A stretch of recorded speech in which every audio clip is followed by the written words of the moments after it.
MG Pratheesh കൂടി ചേരുന്നുണ്ട്.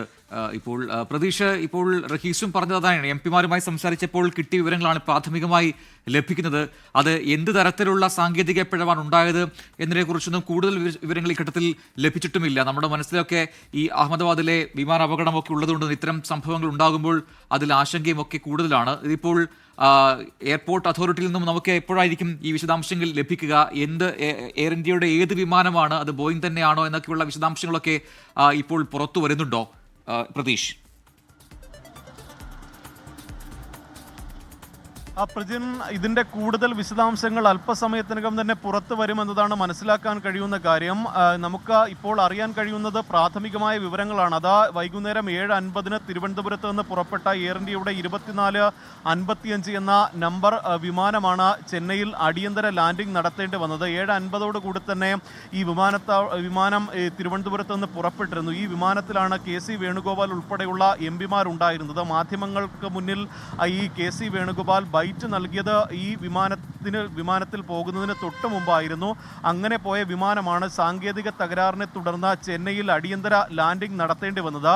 ഈ MP മാരുമായി കുറച്ച് മുമ്പ് സംസാരിക്കുമ്പോൾ അവർ പറഞ്ഞ വിവരമാണ്, ഈ വിമാനം തിരുവനന്തപുരത്ത് നിന്ന് പുറപ്പെട്ട് ഏകദേശം 1 മണിക്കൂർ കഴിഞ്ഞതോടുകൂടി തന്നെയാണ് ചില സാങ്കേതിക പ്രശ്നങ്ങൾ ഉണ്ടായത്. ആ പൈലറ്റ് തന്നെ ഇക്കാര്യങ്ങൾ യാത്രക്കാരെ അറിയിക്കുകയായിരുന്നു. അങ്ങനെ ചെന്നൈയിലേക്ക് വിമാനം വഴിതിരിച്ച് വിടുകയായിരുന്നു. പക്ഷേ ചെന്നൈയിൽ എത്തിയപ്പോഴാണ് ഒരു ആശങ്കയുണ്ടായത്. കാരണം ഈ ചെന്നൈ വിമാനത്താവളത്തിൽ എത്തുമ്പോഴേക്കും അവിടെ ഇറക്കാനുള്ള അനുമതി വൈകിയിരുന്നു. ഏകദേശം 1 മണിക്കൂറോളം വിമാനം ഇറക്കാൻ കഴിയാത്തൊരു സാഹചര്യം ഉണ്ടായിരുന്നു. അതാണ് കുറച്ച് നിമിഷത്തേക്കെങ്കിലും ചെറിയ ആശങ്കയുണ്ടാക്കിയത്. പക്ഷേ ഏകദേശം 1 മണിക്കൂർ 10 മിനിറ്റ് എടുത്തപ്പോൾ തന്നെ വിമാനം അടിയന്തര ലാൻഡിംഗ് നടത്താനുള്ള അനുമതി ലഭിച്ചു. അങ്ങനെയാണ് ഈ ചെന്നൈ വിമാനത്താവളത്തിൽ അടിയന്തര ലാൻഡിംഗ് നടത്തിയത്. നേരത്തെ സൂചിപ്പിച്ചതുപോലെ തന്നെ ഈ യാത്രക്കാരെല്ലാം സുരക്ഷിതരാണ്, മറ്റ് ആശങ്കപ്പെടേണ്ട ഒരു സാഹചര്യവുമില്ല.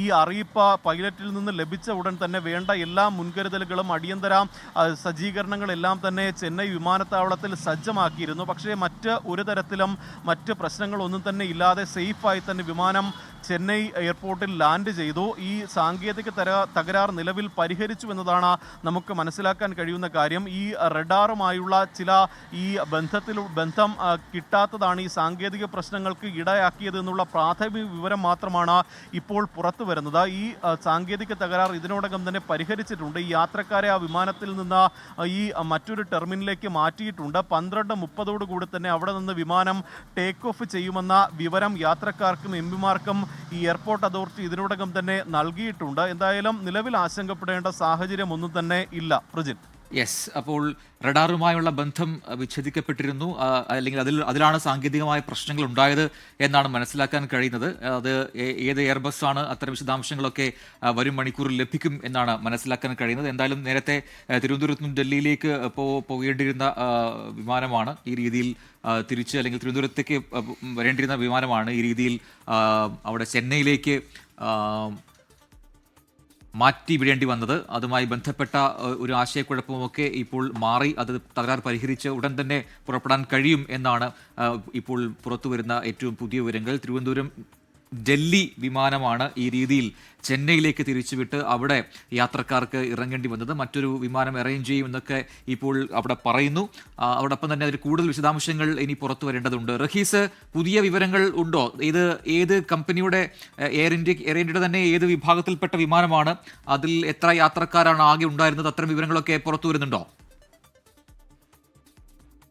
ഇതിലെന്തായാലും 150-ലധികം യാത്രക്കാരുണ്ടായിരുന്നു എന്നുള്ളൊരു പ്രാഥമിക വിവരമാണ് ലഭിക്കുന്നത്. അതിനപ്പുറത്തേക്ക് ഈ വിമാനത്തിലെ യാത്രക്കാരുമായി ബന്ധപ്പെട്ടുള്ള വിവരങ്ങളില്ല. നിലവിൽ എയർ ഇന്ത്യ അടക്കം യാതൊരു തരത്തിലുള്ള ഒരു വിശദീകരണവും ഇതുമായി ബന്ധപ്പെട്ട് നൽകുന്നില്ല. സാധാരണഗതിയിൽ ഈ ചെന്നൈയിൽ വിമാനത്തിന് അടിയന്തര ലാൻഡിംഗ് നടത്തുകയാണെങ്കിൽ, അല്ലെങ്കിൽ അത്തരം എന്തെങ്കിലും അപ്ഡേറ്റ് ഉണ്ടായാൽ പെട്ടെന്ന് തന്നെ അതിന്റെ വിവരങ്ങൾ പുറത്തു വരാറുണ്ട്. പക്ഷേ ഈ ഘട്ടത്തിൽ പ്രധാനമായിട്ടുള്ള സൈറ്റുകളിലൊന്നും ഇത്തരത്തിൽ ഒരു വിവരങ്ങളും നിലവിൽ ലഭിക്കുന്നില്ല. MP മാർ നൽകിയ വിവരങ്ങൾ മാത്രമാണ് ഇപ്പോൾ ഉള്ളത്. മാത്രമല്ല, ഇവർ ഈ നിലവിൽ അടുത്ത ഫ്ലൈറ്റിലേക്ക് പോകുന്നത് കൊണ്ട് തന്നെ പലരുമായും ഇപ്പോൾ സംസാരിക്കാനും കഴിയുന്നില്ല. പലരുടെയും ഫോണുകളൊക്കെയും ബിസിയാണ്. ചിലരുടെ ഫോണുകൾ വിളിച്ചിട്ട് ലഭിക്കുന്നില്ല. തമിഴ്നാട്ടിൽ നിന്നുള്ള MP അടക്കം ആണ്, തിരുനെൽവേലി MP അടക്കം ഈ ഒരു സംഘത്തിലുണ്ട്. ഒപ്പം തന്നെ കൊടിക്കുന്നിൽ സുരേഷ് MP പറഞ്ഞതനുസരിച്ചാണെങ്കിൽ തമിഴ്നാട് ചീഫ് സെക്രട്ടറി ഈ ഒരു വിമാനത്തിൽ ഉണ്ടായിരുന്നു എന്നുകൂടിയാണ് അദ്ദേഹം പറഞ്ഞത്.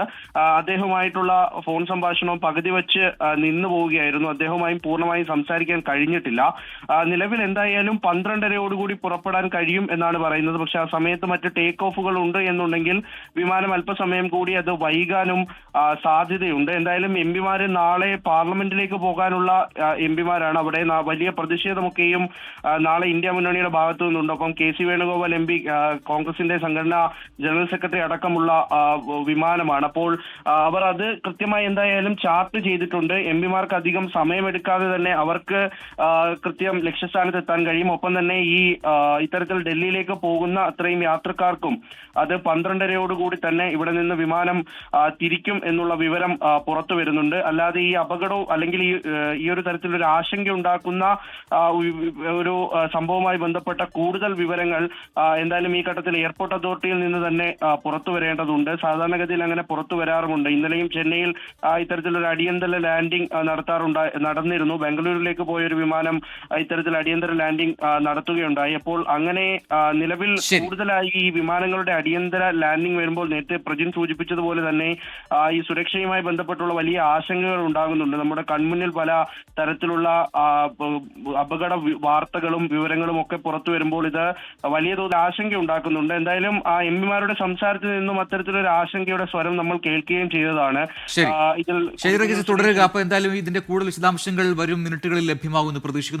ലോകത്തെവിടെയായാലും ഏത് സമയത്തും 24 വാർത്തകളും ഓഗ്മെന്റഡ് റിയാലിറ്റി പാക്കേജുകളും എക്സ്പ്ലെയിനറുകളും വിശദമായി കാണാൻ ഞങ്ങളുടെ YouTube ചാനൽ നിങ്ങൾക്ക് സബ്സ്ക്രൈബ് ചെയ്യാം.